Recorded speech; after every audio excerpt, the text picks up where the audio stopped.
I changed my light just in time to for the camera to click on. Hi everyone, welcome to today's broadcast. Thank you so much for joining in and coming live. It really is so special to see you guys here and to be in the same place at the same time. I really think it's such a vital thing for our piano learning to feel like we're not alone and that we're part of this community.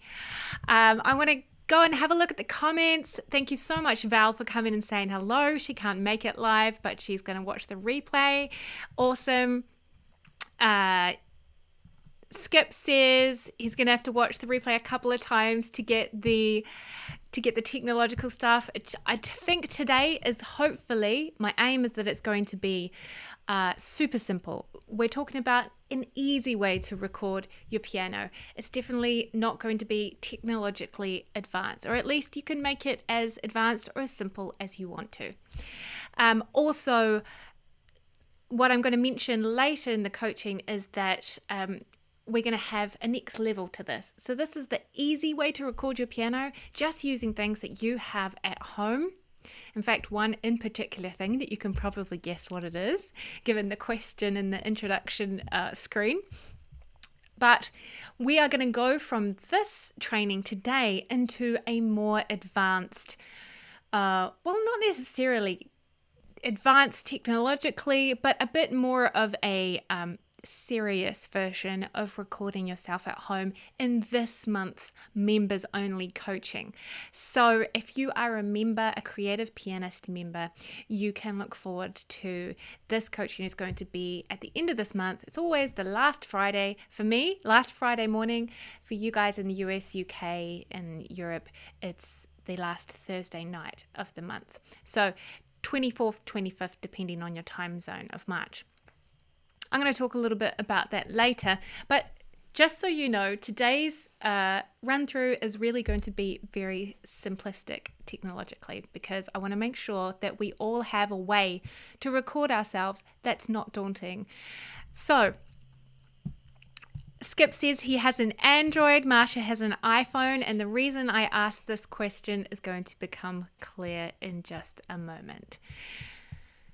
I want to make sure that that any of you who are here who have not come along to one of my live streams, my name is Ruth Power, and I affectionately dubbed the Piano Priestess by some. I did not choose this name myself. It was bestowed upon me, which is very fun, I think. It's an honor.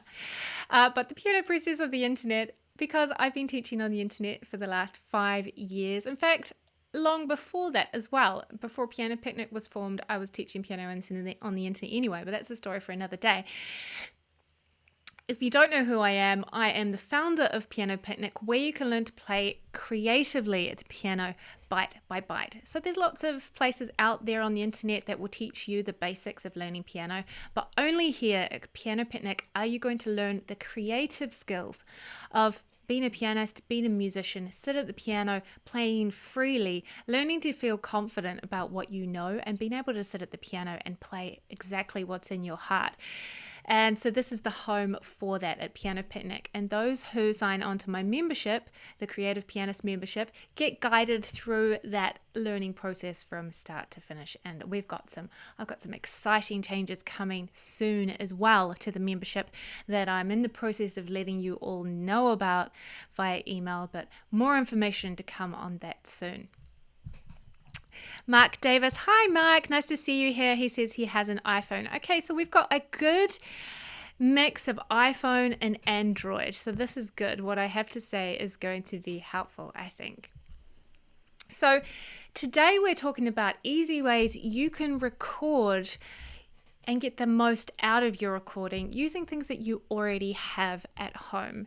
And no fancy equipment, no cables or tech required. This is a simple, effective way for you to record your piano playing, either for feedback or for reference. So, for instance, if you want feedback on a performance on a song that you have learned, then whether you're wanting feedback from me or from a friend or a peer, you're going to want a way to record your song so that's easy enough to hear clearly. Now, of course, some people might find it very simple to record something on their phone, but I'm going to give you a few ways today to maximize that phone recording so that you're getting the most out of it that you can. Of course, we are using the little microphones on our phone, so it really depends on the phone that you have, a smartphone that you have, as to how good the microphone on your phone is. Now, of course, you can go out and get a whole lot of attachments, microphone attachments, hardware to put attached to your phone that will, record more in higher quality. But what we're talking about today is specifically not going out and buying anything. It's just using what you have on your phone already. And I think that's really important. You may have just come up with an idea, a riff that you want to turn into a song later, but you don't want to forget about it. So we need a way to just quickly record it easily, simply, and key here is to file it away with some sort of system in our phone so that we can come back to it later and make something extraordinary and very cool out of that original riff. We don't want to be forgetting all the awesome creative ideas that we have. No matter where you are, if you have your smartphone, you can record your idea. So, this is your first one coming to one of these live streams. Welcome. AA, I'm not sure what your name is, but welcome to the live stream. So glad you're able to join us today. I bet those reminder emails helped a little bit, didn't they? I made sure that I got those out today. So, wonderful. Let me know what kind of phone you have. If you're watching, make sure you comment just so I know how many Android people we have and how many iPhone people we have. This is nothing to do. I'm not making a record of this for later or going to sell your information to anyone. This is literally just so that I know how much to talk about Android phones, how much to talk about iPhones. So, recording apps on our phone. We've already gathered, I've already talked. We're going to be talking about recording specifically on our smartphones. Now, I want to bust a myth here for anyone that is thinking that you can go into an app store, whether it's the Play Store for Android or your Apple iStore, whatever it's called. I used to have an iPhone, I haven't in years. But you can go in there and you can find all sorts of recording apps to spend your money on. And they range from free to hundreds of dollars, right? Now, I'm going to bust a myth here and say that no matter how much money you spend on a recording app for your phone or device, you are not going to get a better quality recording. Okay, you will get you will get more of a hi-fi recording in terms of more information in the audio file and a bigger file size. For instance, you can download an app onto your phone that will help you to record a professional standard audio file like a WAV file or something like that that's higher quality. But you're still using the microphone in your phone. It's the same microphone. No matter what type of app you get, it's always going to be the same microphone. So how you capture that sound is really what's going to make the difference, not whatever app you have that will, no matter what effects or how it's exported, at the end of the day, it's about how you capture that recording that is going to make the biggest difference. So don't go out and pay for an expensive recording app when most phones, and I would like to say all phones, whether it's Android or iPhone, you already have an audio recording app installed on your phone. You don't have to go and download anything. Okay, so that's our first lesson. Make sure that I'm checking in on the comments. Dana says she's watching from the States. Glad to be here, and you have an iPhone. Thank you for joining us. Angela, that makes sense. AA is for Angela, and she says she has an iPhone. Alden and Diane here. Thank you so much for joining us. Diane and Alden are regulars at the live streams and Creative Pianist members, and it's so great to have you join me. So, recording apps. Let's get back to that. So, as I said, all our phones already have an audio recorder on them. If you have an Android phone like me, then your app is either called Recorder or Audio Recorder. You can probably find it in your apps right now. If you have an iPhone, the app is called Voice Memo, and it is usually in the Utilities folder. So the Utilities folder with a collection of apps in there, and it'll be called Voice Memo. So these apps, and you know what, it's so funny because I downloaded an app for a while called Voice Recorder on my iPhone that I've been using, and I have screeds and screeds. In fact, I'm going to show you look at this. This is my phone. This is the app that I've downloaded, and you can see, once it comes up on the screen, hello, is it coming up?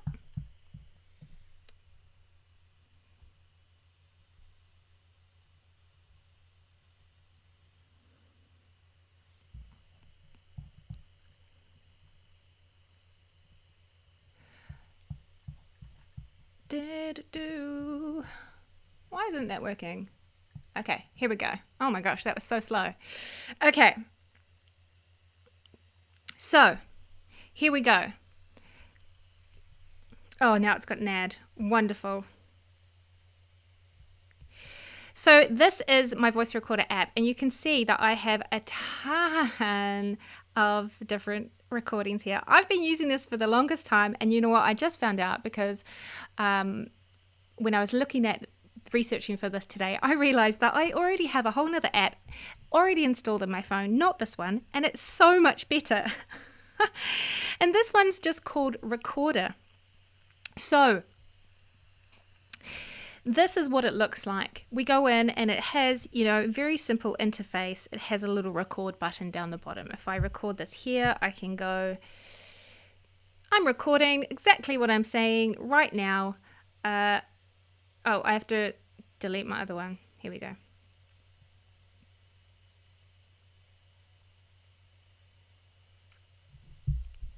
It's not letting me do it because of the screen sharing thing. But this is a recording that I did a moment ago.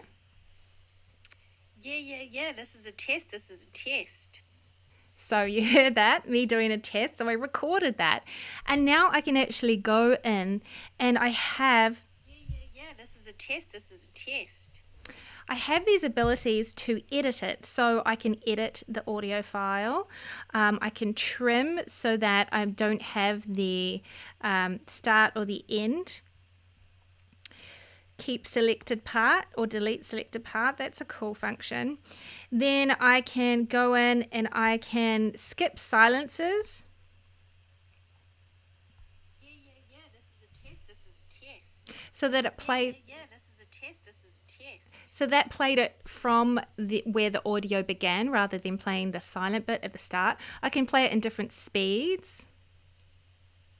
Yeah. This is a test. Yeah. This is a test. And I can also tag it, which is a really great feature. So we can also rename, share it, and set it as a ringtone. So these are all options on your general already downloaded audio recorder, and it's called, just so you know, where is it?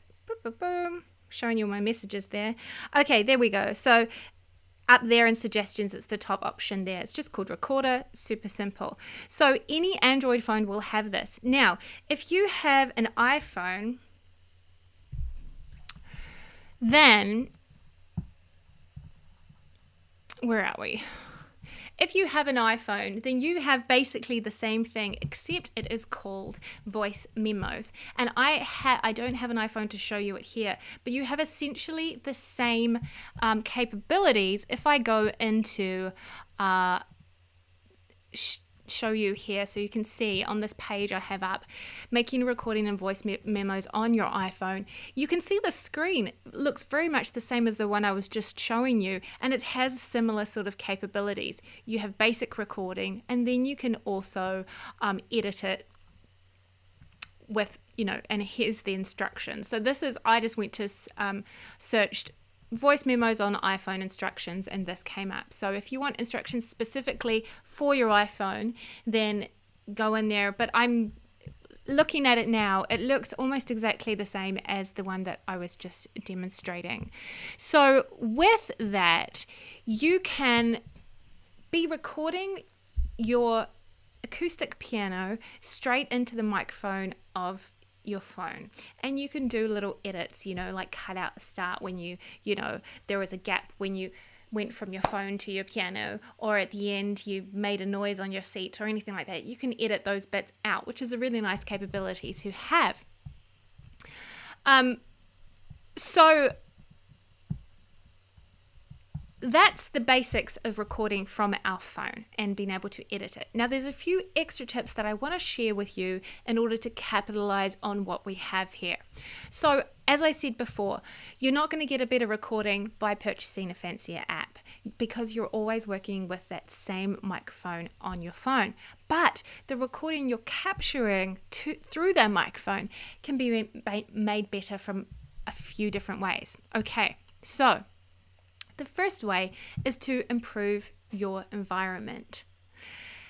So this is one of the very first basic things about recording any sort of audio, whether you're making a video at home or you're doing a Zoom class and you want to make sure that the sound is good, anything like that. My husband has he edits podcasts for a living called Precision Podcasting, and he's constantly telling his clients who are recording podcasts that your environment is the most important thing. So while we can't always shift our piano into a separate room, if you have a digital piano or a keyboard and you can take your piano into the appropriate sort of room, then that's going to be obviously the best option. And the types of rooms we want to record in are enclosed. So, the smaller with surrounding four walls where you can shut a door rather than an open plan room. And you want to have lots of soft furnishings rather than reflective surfaces. So something like a bedroom or an enclosed lounge room is the best sort of environment, or even a wardrobe or cupboard if you have one that's big enough to fit your keyboard, okay? Somewhere like a kitchen or a foyer or a hallway where we have lots of reflective surfaces like tiles. A bathroom is a big no-no unless you are going for the reverberation, highly reflective sound of a bathroom, which can actually be nice. But a kitchen, generally not great, because the reflection of the sound off or the harder surfaces is going to confuse and sort of muddy the recording sound. And not in a nice way. Not in a nice way like how when you're in a shower, it's like a little booth, and so therefore you get this lovely reverb. If you can fit your keyboard in a bathroom, in a shower, go for it. Although I'd be concerned about electricity and a water source.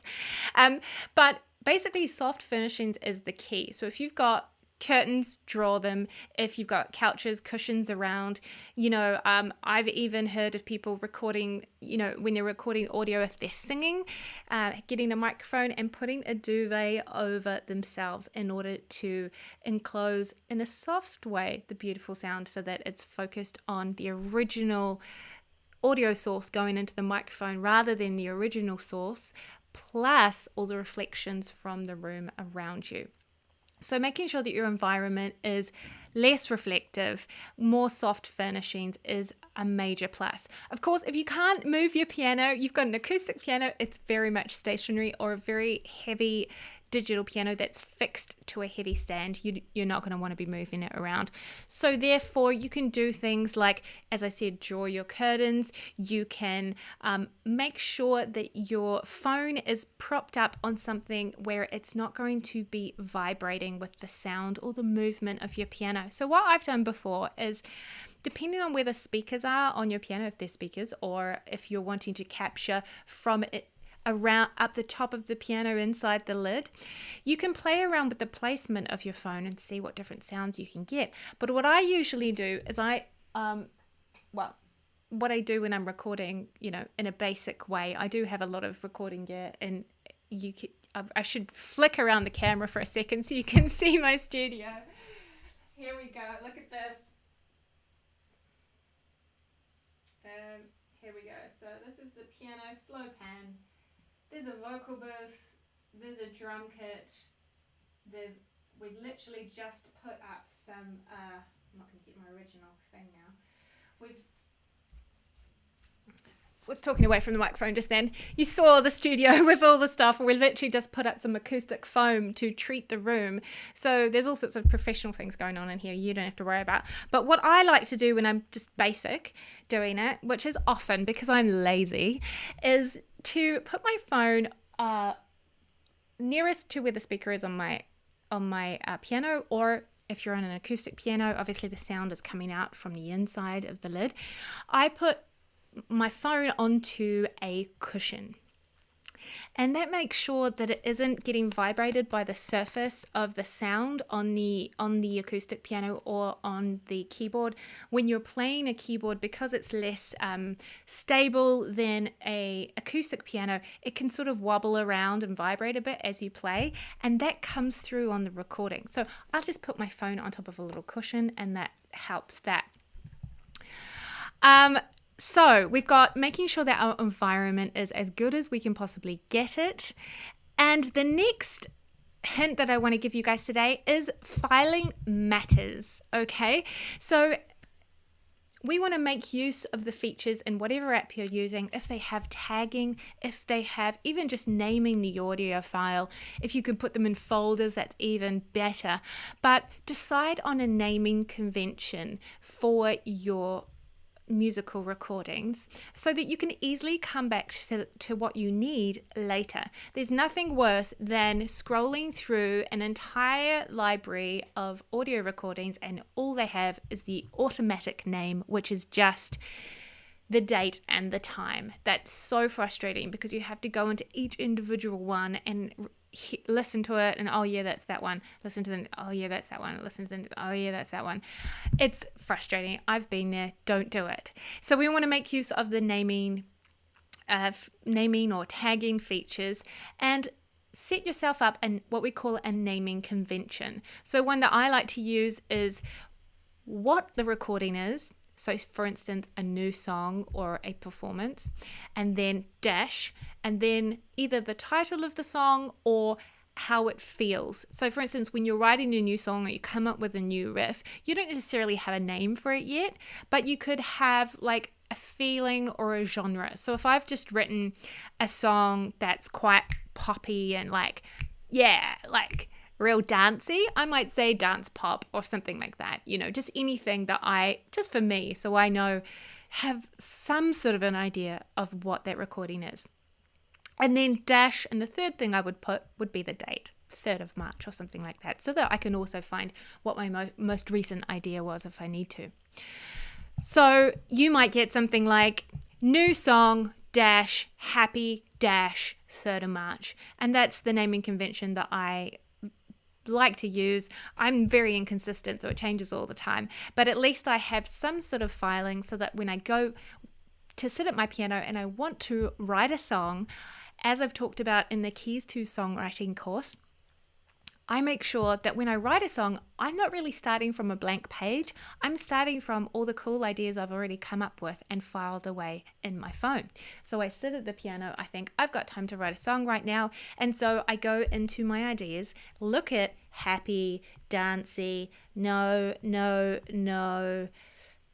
wistful. Oh, yes, that's what I feel like doing right now. So then I'll go into that idea and then start to flesh it out into a song. So other than that, my last tip for today is to explore the editing features. Whatever app you have, make sure you have a look at those editing features, because things like trimming up the start and end will make it sound so much better and easier for you to come back to and listen to, especially if you're sending a recording of a performance and you want someone else to give you feedback or an opinion. Then you obviously don't want them to have to listen through the kerfuffle and chair squeaking at the start and end. So use those editing features to trim the track. You can remove silences, as I just demonstrated. You can speed or slow it down for listening to. And hey, here's an idea. If you're learning a song by ear, that's an easy way to slow it down. If you play it through a stereo, play a song recording, from Fleetwood Mac or whatever, record it into your audio recorder phone and then use the feature to slow it down so that you can slow down the song and learn it slowly by ear. Amazing. So a lot of tools, a lot of uses for this particular tool on our phone. One other option that I also mentioned was that you can share it with others easily from within the app. So that's nice. If you're sharing it with a friend for feedback, you can just click the share button or set as your ringtone. Hey, if you're really super proud of the song that you've just done, why not put it as your ringtone? Be proud.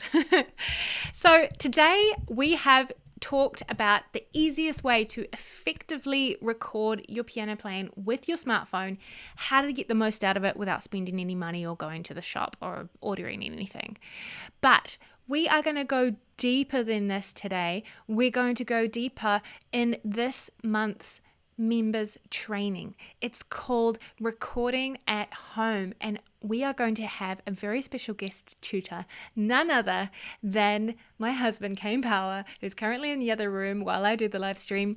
He is a professional audio editor and he edits and masters podcasts for a living.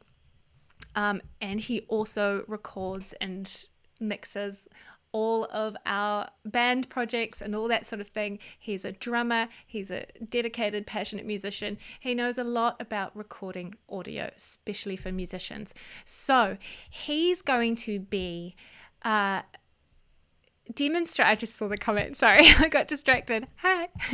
When's the performance? Do you mean the coaching?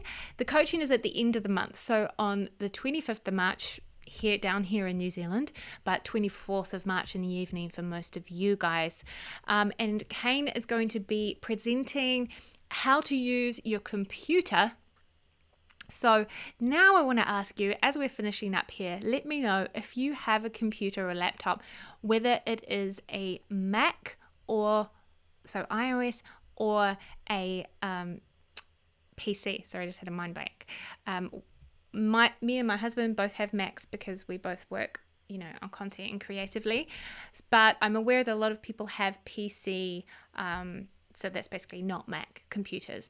So he's going to be presenting some software options for both of those types of computers.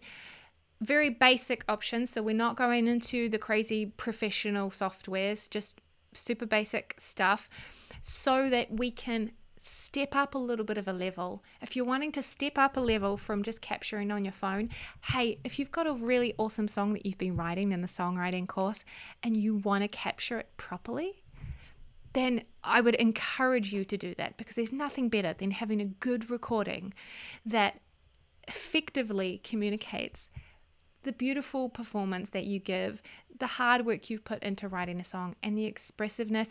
You really need a better quality recording in order to capture that.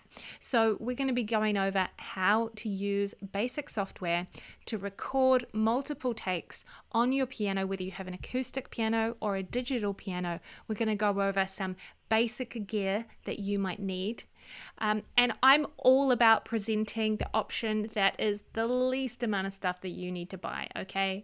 I hate buying more gear. As you could tell when I switched the camera around, we have a lot of stuff and we have to be careful with what we buy because we fill up this room very quickly. So I want to give you options where you're not having to go out and get a whole bunch of stuff. So we're going to try and keep it as basic as possible, but it's really exciting because this is a level that we haven't delved into yet at Piano Picnic. So I'm very excited. So we've got some answers here. Thank you so much, guys. Marsha says she has a Mac. Great. Alden has a Mac and a PC. Okay, so both those options. Skip has a PC. Mark has a PC. Dana has an iOS. Awesome. A lot of song blurbs with dates. Yes, I know. So you're going to have to get into having a naming convention. And it's funny.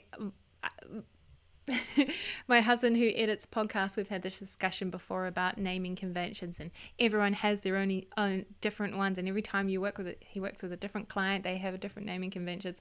It's a whole other thing. You could almost have an entire conference on naming conventions. But whatever one works for you is just going to be fine, as long as you have some sort of way to organize those ideas and those recordings that you're putting in your phone. But have a go at that for the next couple of weeks. Of course, soon we have the in-depth coaching where we're going to be looking at computer stuff, and that's going to be so exciting. Remember, I hope you can make it live. That's where the fun is. But if you can't and you want to watch the replay, it's going to be in the members area anyway. Make sure you keep an eye on your emails, you guys who are Creative Pianist members. Even if you're not a Creative Pianist member, you're going to want to join up before the April the 1st this year, because my prices are going up. Yes, they are. So more details about that. I'm not just going to shove you into paying more. It's going to be an elegant process. So don't worry about that. You won't be forced. And but it's really exciting. I'm making a new members area that's going to have a new look. It's going to be a lot more organized and a lot more straightforward start to finish curriculum. So I'm very excited about that. Working very hard on bringing that to you by April 1st. So keep an eye on your inbox, guys, because more details is going to come about that. I feel like I said that sentence backwards. But thank you so much for joining today. I hope this is going to help you with recording just some simple stuff on your phone, because hey, we don't need to make life more difficult. Let's make it super easy for ourselves so that we can get more ideas down. Don't forget about them. Come back to them later and make cool songs out of them. Have a fantastic week. Remember to play it like you mean it, and I will see you next time. Bye-bye.